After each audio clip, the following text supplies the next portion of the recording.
네, 반갑습니다. 오늘부터 한 2달 남짓 정도 해서 에스더서 10장까지를 같이 살펴볼 계획입니다. 에스더서는 사실 우리에게 잘 알려진 내용들이 들어있긴 합니다. 에스더라는 사람이 워낙 잘 알려져 있고, 그래서 아이들의 이름을 이제 지을 때도 신자들 중에서는 여자아이의 이름을 지을 때 에스더라는 이름을 곧잘 쓰는 것을 보았습니다. 하지만 사실 에스더서를 우리가 잘 안다고 생각하지만 특정한 부분만 좀 알고 나머지는 대체로 잘 모르는 겁니다. 그래서 설교도 많이 잘 안 되기도 하지만, 설교가 이제 에스더서로 설교하시는 분들은 자주 우리가 잘 아는 누구나 아는 말 있죠. 에스더가 했던 죽으면 죽으리다. 그게 이제 에스더서 4장에 나오는데, 그 이야기를 가지고 설교 많이 하고, 그 외에는 좀 별로 이렇게 중요하게 보지 않는 그런 경향이 있습니다. 사실 그 4장 본문도 보면 정말 잘 해석한 것인가? 이런 의문이 생기기도 합니다. 역사적으로도 에스더서가 되게 홀대받는 책이었습니다. 그냥 없애기를 원했던 그런 책이었죠. 특별히 기독교 전통 안에서는 더더욱 그랬었습니다. 왜냐하면 에스더서에는 그 흔하고 흔한 종교적인 색깔이 별로 나오지 않습니다. 10장까지 쭉 읽지만 하나님의 이름이 단 한 번도 나와 있지 않습니다. 신기한 책이죠. 성경에 기록되어 있는데, 하나님의 말씀이라고 기록되어 있는데 하나님의 이름조차 기록되어 있지 않고, 하나님께서 누군가에게 당신의 뜻을 밝혀 보여주시는 그런 대목이 나오거나, 아니 심지어 등장인물 중에 믿음을 가지고 있다고 이야기하거나, 혹은 하나님을 찬양하거나 어려움 중에 하나님께 기도하거나, 그런 소위 그냥 종교적으로 볼 수 있는 어떠한 행위들도 에스더서에서 잘 나타나지 않습니다. 그래서 에스더서가 가장 성경 전체 모든 66권 중에 가장 종교적인 색채가 옅은 그런 책입니다.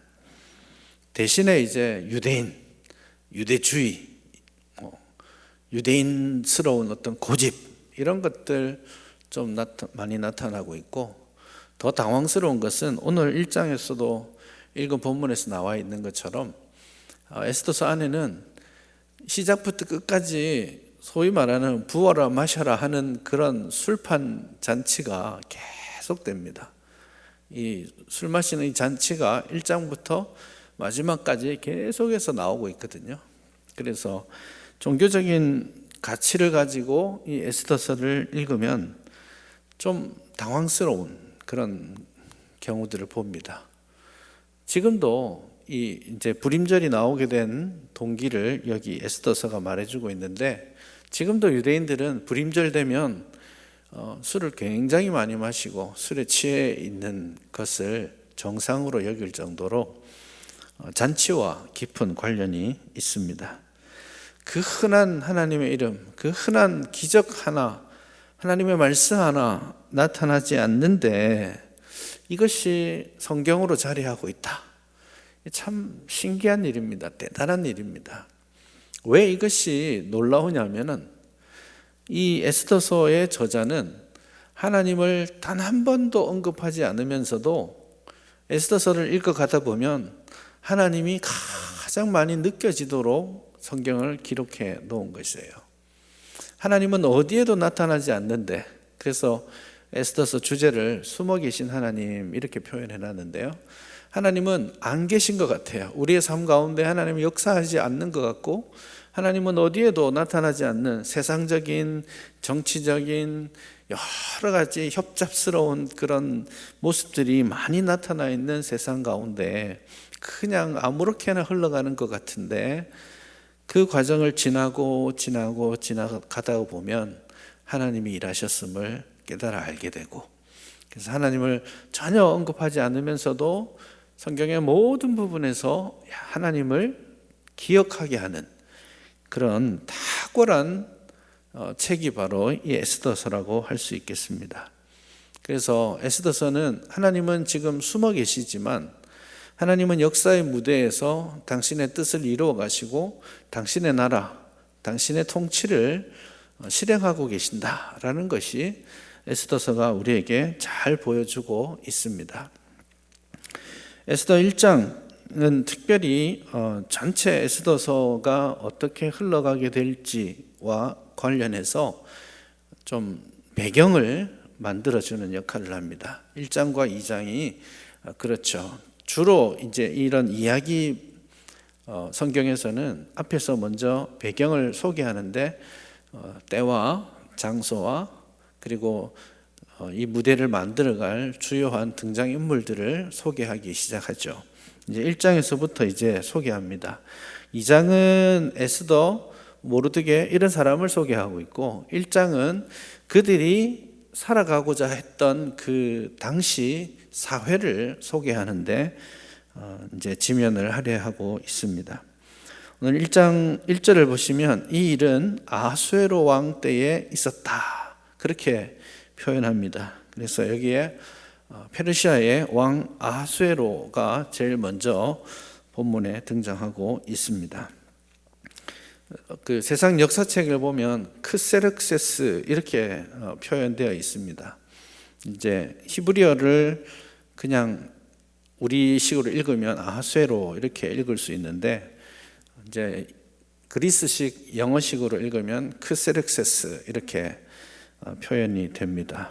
이 아하수에로 왕은 조금 이제 서론적인 거니까 잠시만 얘기하자면 주전 486년경에 왕이 됩니다. 그리고 465년에 죽게 되죠. 한 20년 남짓 통치를 하는데 주전 486년에 죽은 이 아하수에로의 아버지가 다리오 왕입니다.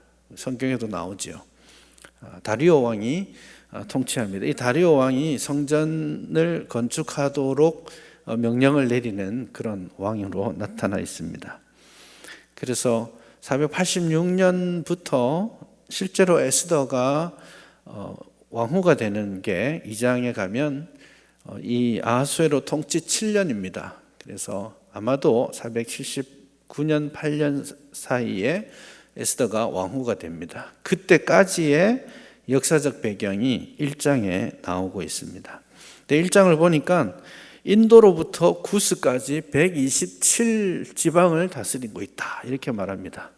표현하자면 지금 이제 인도, 파키스탄, 네팔 이쪽에서부터 쭉 이제 서쪽으로 계속 가서 이집트까지 점령하고 있는 이제 사실은 그 당시 알려진 거의 모든 나라를 다 통치하는 세계 최고의 권력자 왕이었다 이렇게 볼 수 있겠습니다. 마지막 하나 끝까지 차지하지 못했던 그냥 정말 조그마한 한 나라가 있었는데 그게 그리스입니다.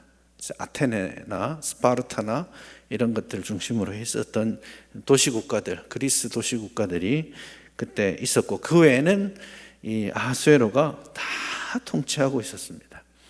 지금 미국 저리 가라 할 정도로 넓은 땅을 아마 이 사람이 자기가 통치하는 땅을 평생 이제 가보지도 못할 만큼 넓은 땅이었어요. 그 넓은 땅을 통치하고 있었다라고 이야기합니다. 그리고 그 왕이 지금 있는 곳은 수산궁이라고 표현되어 있고요. 그리고 오늘 이야기는 3절에 보시면 왕위에 있은 지 제3년에 이렇게 표현되어 있습니다. 통치를 시작하고 3년이라는 시간이 지난 다음에 아주 전대미문의 놀라운 큰 잔치를 지금 벌이고 있는 것이죠. 잔치를 전국적으로 벌이는데 6개월 동안 잔치가 계속되었다 그렇게 표현되어 있죠. 180일 동안 잔치를 합니다. 물론 이 잔치가 매일같이 있는 그런 잔치는 아니었겠지만 어쨌든 6개월 동안 이 잔치 분위기가 계속되도록 행사를 치렀다라고 성경은 말하고 있습니다. 486년에 왕이 됐다고 했잖아요. 3년이니까 이때가 아마 483년 경일 겁니다. 역사적인 이야기랑 이 당시의 역사는 우리가 굉장히 많이 재구성할 수 있거든요. 역사적으로 치자면 486년에 왕이 되고 나서 실제로 즉위식도 할 틈도 없이 이 아하수에로 왕은 그 아버지가 돌아가시기 전에 반란을 일으켰던 중요한 나라들을 정벌하러 떠났었습니다. 그래서 이집트, 바벨론 이 두 큰 세력이 반란을 일으켰었는데 그 반란을 제압하는 것이 약 2년 정도 걸렸습니다. 그래서 2년 동안 열심히 전쟁하고 3년이 되었을 때 겨우 돌아와서 아마도 이런 즉위식도 하고 큰 잔치를 벌인 것이라고 볼 수 있습니다. 그런데 더 큰 숙제가 남아 있었는데 480년이 우리가 역사책에서는 아주 중요한 해인데요. 페르시아 역사에 있어서는 이 480년에 있었던 이 전쟁이 소위 살라미스 해전이라는 전쟁이 있었습니다.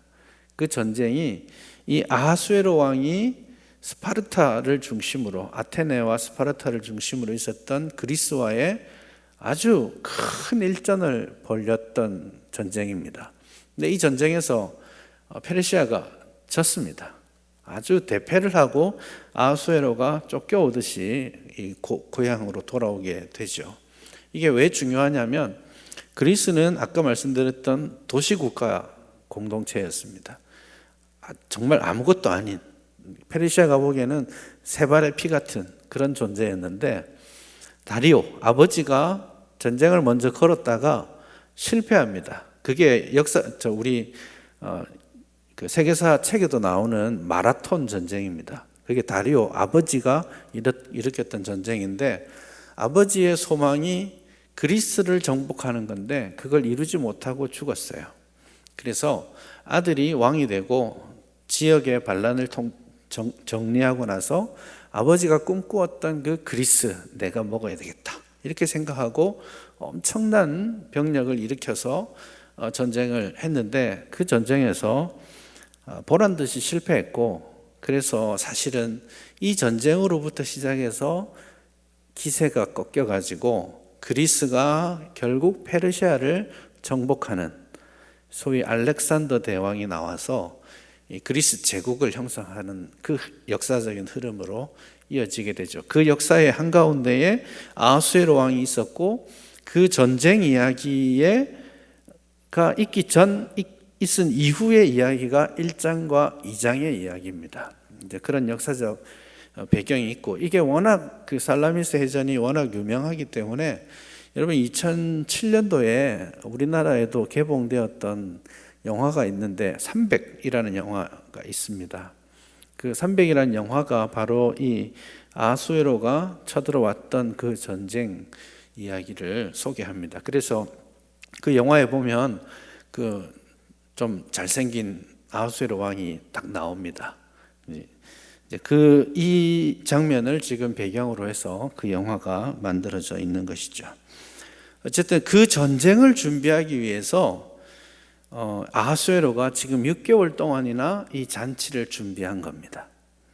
그래서 실제로 이 전쟁을 이집트와 바벨론을 정복하고 마지막 남아있던 그리스를 정복하기 위해서 전국에 있는 사람들을 불러 모으고 전국에 있는 사람들에게서 충성맹세를 하는 것이죠.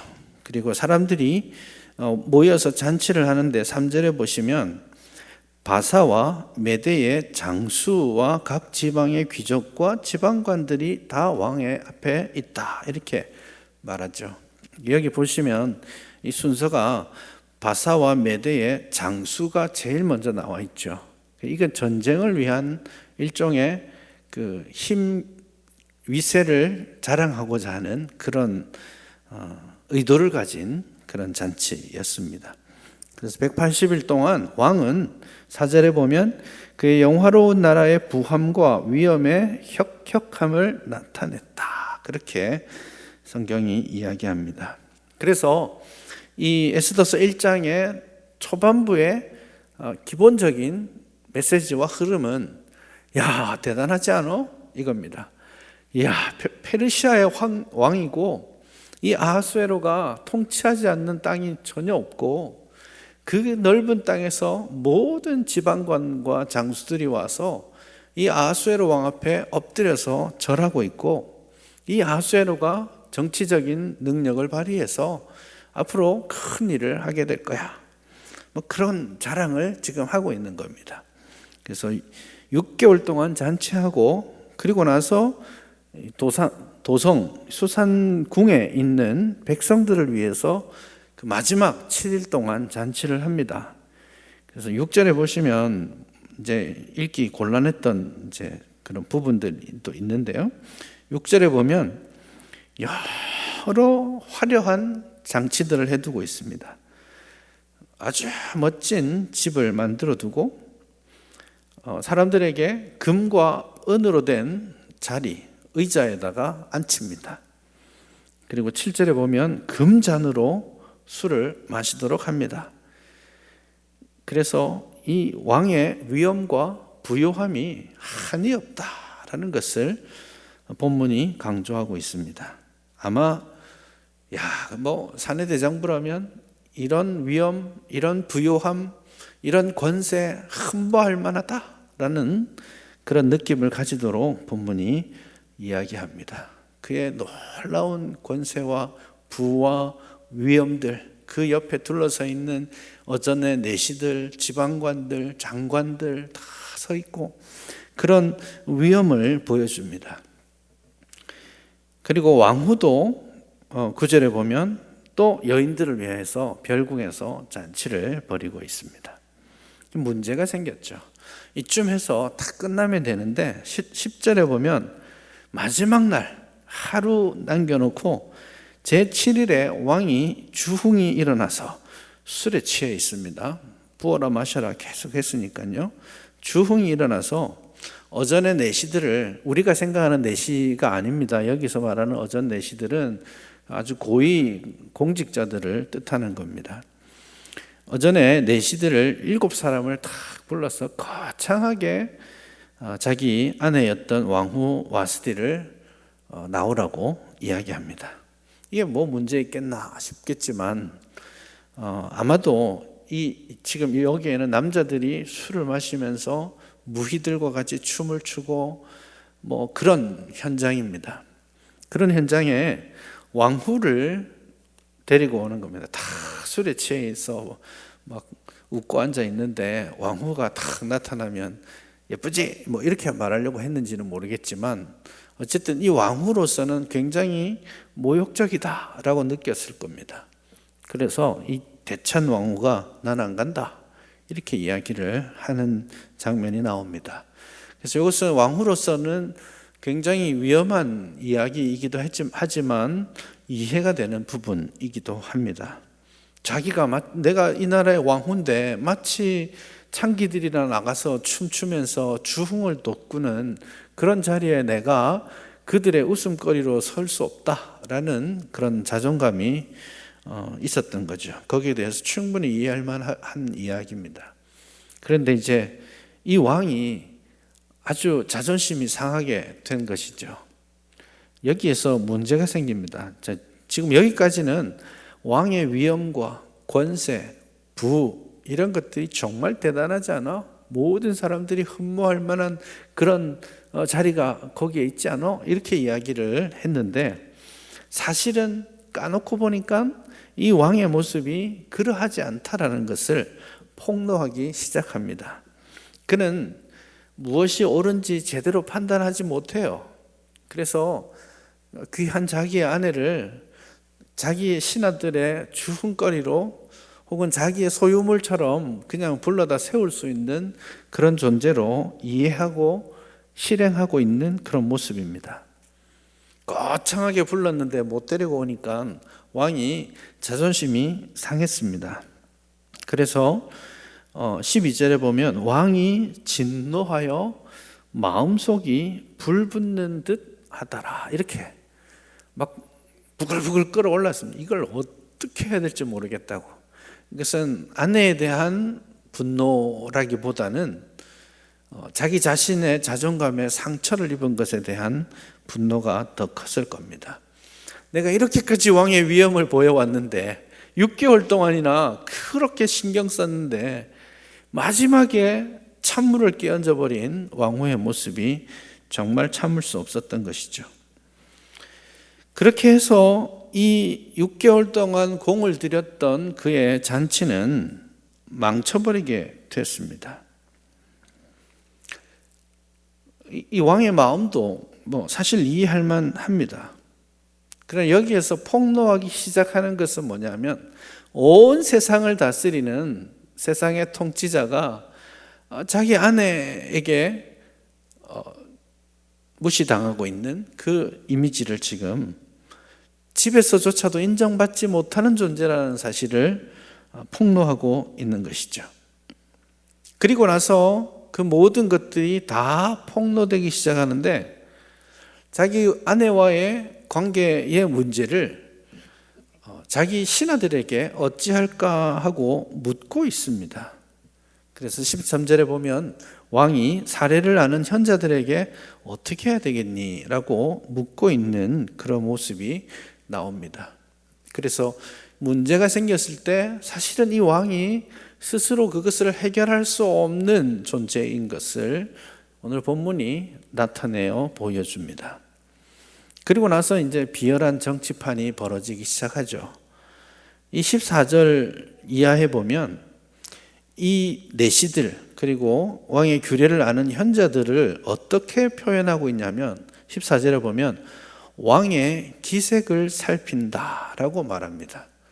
왕의 기색을 살피며 나라의 첫 자리에 앉아 있는 사람입니다.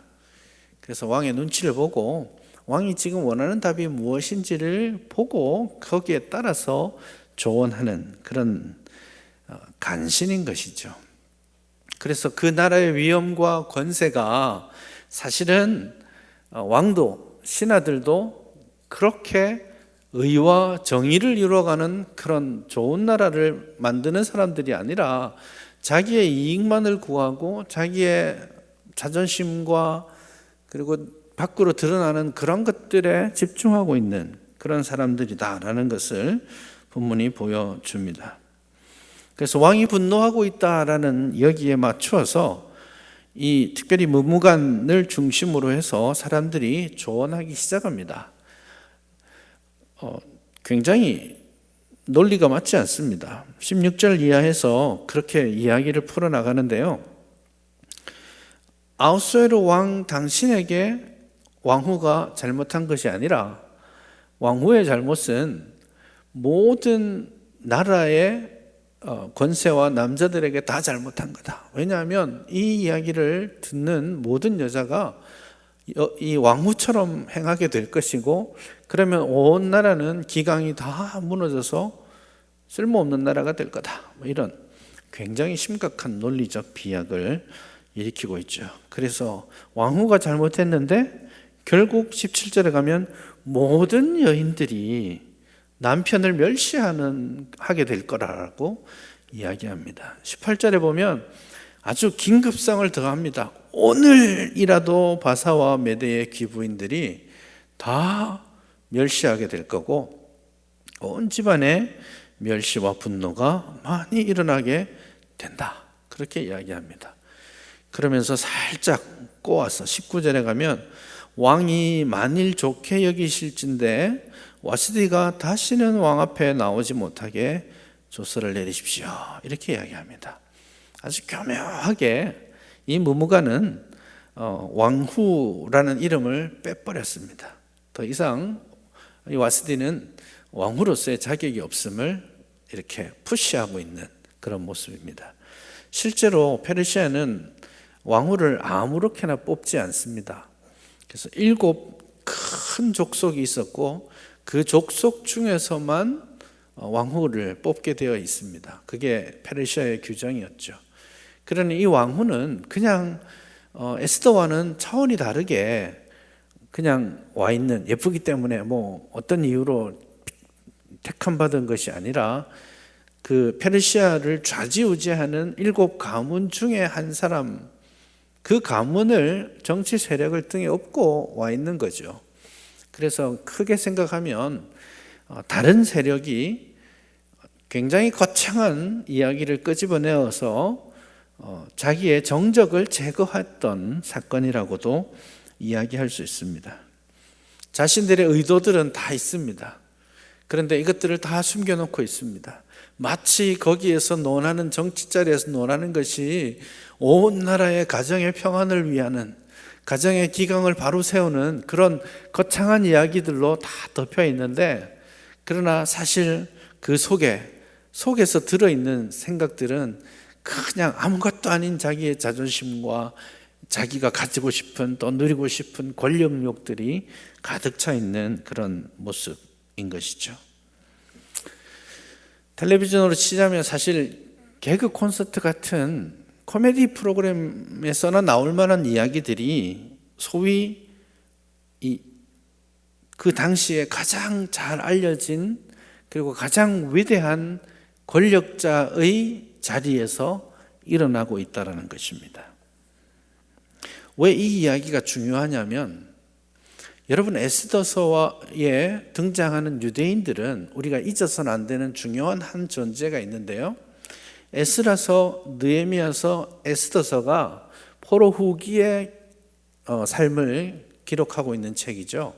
그 중에 에스라와 느헤미야서는 포로 후기에 페르시아가 고레스 왕이죠. 고레스 왕이 페르시아 제국을 세우고 나서 너희는 각자 고향으로 돌아가라 이렇게 이야기했습니다. 돌아가서 너네 신들에게 제사하고 예배드리고 집을 지어서 살아라 이렇게 자유를 선언했습니다. 그때 많은 사람들이 페르시아에서의 삶을 다 정리하고, 사실 70년의 삶을 정리하고 오는 게 쉽지 않습니다. 그러나 그걸 정리하고 믿음의 정체성을 선택한 사람들입니다. 그래서 스룹바벨 중심으로 첫 번째 포로기한이 있었고, 에스라와 느헤미야를 통해서 또 포로기한들이 2차와 3차에 걸쳐서 있었습니다. 그게 에스라 느헤미야서의 이야기입니다.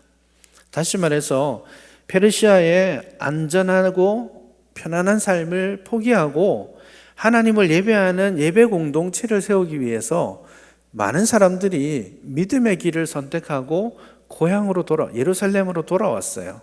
자기 고향으로 돌아와서 성전을 짓고 제사를 드리고 예배 공동체를 만들어 가려고 굉장히 노력하고 있었던 시절에 에스더서의 이야기는 난 안 돌아갈래 라고 말했던 사람들의 삶입니다. 그들이 안 돌아가게 된 이유가 아주 명확하게 나와 있지는 않지만 그들의 삶이 에스더서에 잘 나타나고 있는데, 에스더서에서 보여주는 이제 포로에서 귀환하지 않은 유대인들의 삶은 기본적인 모토가 페르시아의 삶을 따르는 것입니다.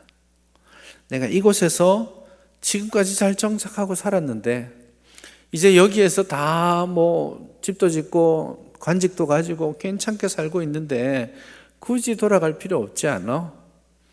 그게 에스더서에 나오는 유대인들의 생각입니다. 그래서 이들은 타협하고 동화되어서 페르시아가 보여주고 있는 그 권세, 위엄, 부요함, 즐거움, 이런 것들을 추구하려고 했던 사람들입니다. 그래서 2장에 나오는 에스더와 모르드게 역시 같은 맥락에서 페르시아의 왕의 자리에까지 최대한 가기 위해 모든 수단과 방법을 가리지 않는 유대인의 모습으로 나타나고 있습니다. 그래서 이 1장이 폭로하고 있는 사실, 이것을 우리가 기억해야 하는데, 그들이 이 페르시아의 위대함을 보고 마음을 빼앗기고 그것을 좀 따라가고 누려보고자 했던 유대인들에게 사실은 너희들이 꿈꾸고 있는 페르시아의 그 권세와 위엄과 부요함이 가짜야 라고 이야기하는 것입니다. 그래서 민족의 정체성, 믿음 이런 것들을 좀 숨겨두고 실제로 모르드게와 에스더는 자신의 민족의 정체성 이런 것들을 아하수에게 끝까지 숨기다가 나중에 가서 그것을 드러내게 되지요. 끝까지 숨기고 싶었던 것입니다. 내가 유대인이라는 사실, 내가 하나님을 섬기고 있다는 사실, 이런 것들을 끝까지 숨기고 제국의 위엄과 제국의 아름다움과 세상의 부요함을 더 추구하려고 했던 사람들에게 본문이 그들의 실상은 위엄과 부요함이 아니라 대단히 추악하고 부끄러운 것이다 라는 것을 이야기하는 것입니다. 법을 논하고 있습니다. 제도를 논하고 있습니다. 위대한 가정의 가치를 이야기하고 있습니다. 그러나 그들에게 실상은 하나님께서 원하셨던 정의와 의, 하나님이 주시고자 했던 이 땅의 위대한 나라로서의 가치, 이런 것들에 전혀 생각이 없다라는 것을 보여주고 있는 거죠. 그래서 정말 우스운, 정말 코미디 프로그램 같은 그런 현실이 남아 있는 것이죠. 이 세상에 동화되고 이 세상에서 더 잘되고 이 세상에서 더 높은 권세와 부요함과 즐거움을 누리려고 하는 것이 어떤 결과를 가져오는지를 오늘 본문이 보여주고 있는 것입니다. 지금 현실도 마찬가지입니다. 요즘 정치인들이 하는 말들이 다 좋은 말들이잖아요. 고귀한 이야기들을 합니다. 나라의 백년지 대계와 시민들의 삶의 질을 향상시키고자 하는 많은 말들을 하지만 우리 알고 있잖아요. 그걸 그들이 정말 그렇게 원하고 있는 것인지, 아니면 사실은 자기 자신들의 욕심과 추구하는 세상적 가치관을 그렇게 포장하고 있는지 우리는 잘 느끼고 있지 않습니까? 그래서 요즘 개그 콘서트가 폐지되었지만 코미디 프로가 필요 없다고 할 만큼 9시 뉴스, 요즘 8시 뉴스도 있군요. 그런 뉴스를 보면 좀 웃기는 이야기들, 답답한 이야기들이 이 세상의 정치 아닙니까? 이 세상에서 먹고 사는 문제도 마찬가지입니다. 우리가 수고하고 잘 먹고 잘 사는 편안한 삶을 우리가 추구하지만 우리가 누리게 되는 결과물들이 그렇게 잘 나오지 않습니다. 우리가 열심히 먹고 살려고 참 수고하고 있지만, 쉴 새 없이 일하고 있지만 여전히 빚 갚는 길은 요원하지 않습니까? 계속해서 나라 빚도 커지고 개인의 빚도 커지고 삶은 더 팍팍해집니다. 통계로 보면 우리나라가 3만 불 시대니 뭐니 그렇게 이야기하지만 그게 우리에게 어떤 느낌으로 다가오고 있습니까? 삶이 더 좋아지고 있습니까? 세상에서 우리가 누리고 추구하는 것들이, 우리에게 줄 수 있는 것들이 생각보다는 없다라는 것을 우리가 인정해야 합니다. 여러분, 세상에서 우리 세계에서 제일 잘 사는 나라 하면 미국이라고 이야기하잖아요.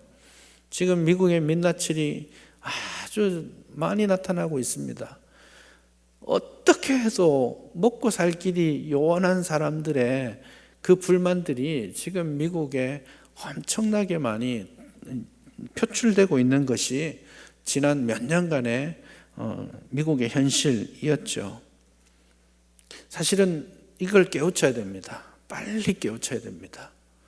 우리가 세상에서 누리고 세상에서 가지고 싶은 것들이 우리가 생각하는 것만큼 우리에게 기쁨과 행복을 줄 수 없다라는 것을 우리가 빨리 알아야 합니다.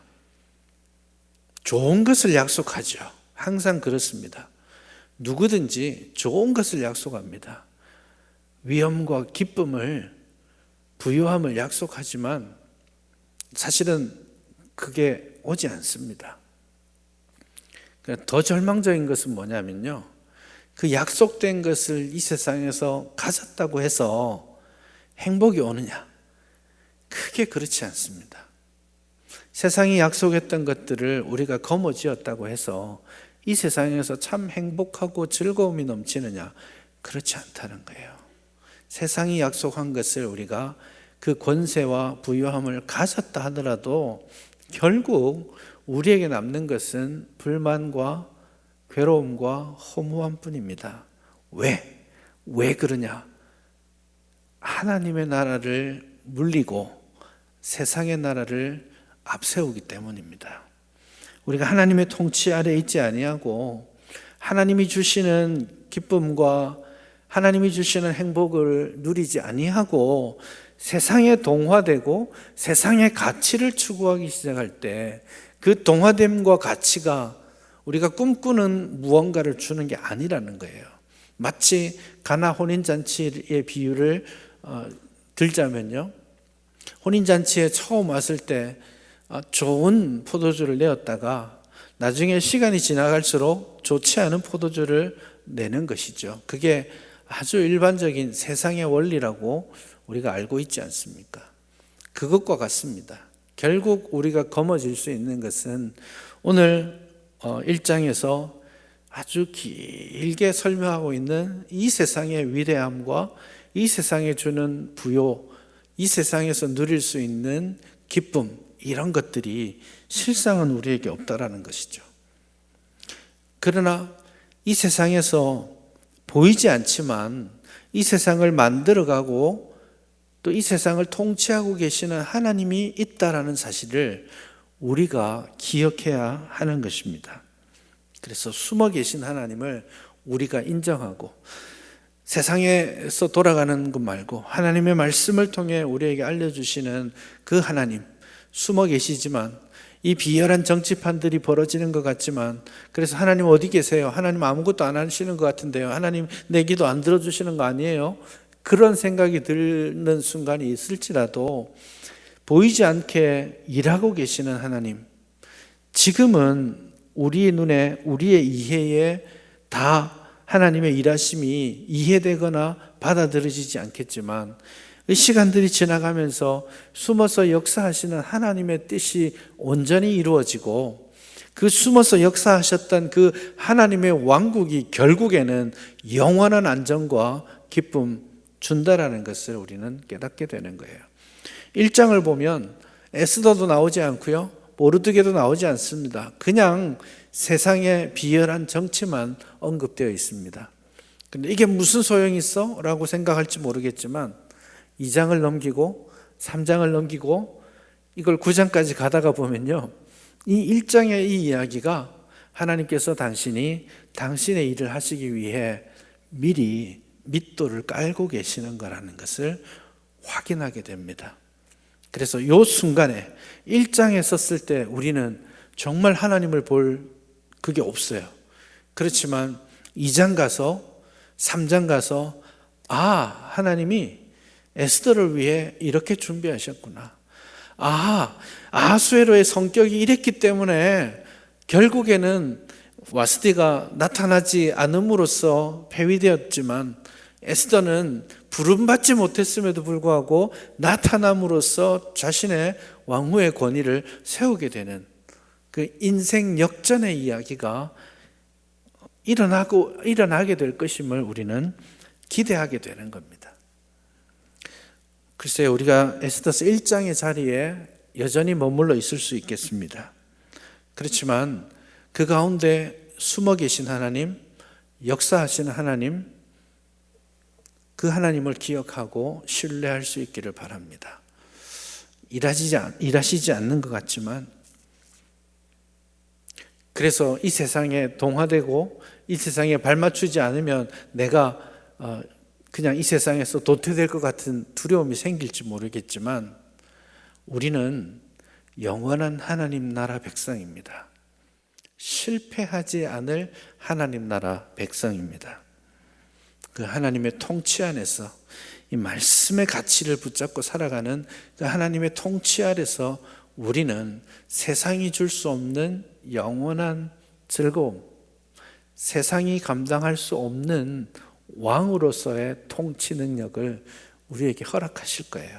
그게 하나님 나라의 비밀입니다.